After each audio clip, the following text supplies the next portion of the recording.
આમ તો જો કે ભારતીય જનતા પાર્ટીએ મતદાર યાદી ઝુંબેશની શરૂઆત કરી હતી એમણે, ભાજપે.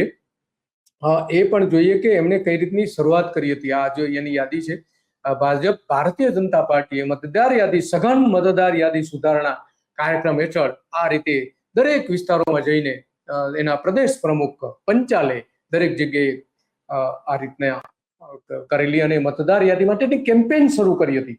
અમદાવાદમાં પણ આ જ રીતની કેમ્પેઇન શરૂ થઈ હતી. તો બીજા પક્ષો ઊંઘતા રહ્યા, ભાજપ મેદાન મારી ગયું. એમને જે ખેલ કરવો તો ખેલ કરી દીધો, સાચો કે ખોટો જે કંઈ કરેલો હોય. તો આ યાદી આપણે જોઈ શકીએ છીએ કે એના જે પ્રદેશ પ્રમુખ છે એક એક વિસ્તારોમાં ગયા અને ત્યાં દરેક કાર્યકરો, ભારતીય જનતા પાર્ટીના કાર્યકરોને એને સૂચના આપી કે નવી મતદાર યાદી સુધારણા કરવામાં આપણે શું કરવાનું છે. એમાં ખાનગીમાં પણ કેટલીક સૂચનાઓ હશે, દરેક પોલિટિકલ પાર્ટી એ કરતી હોય છે.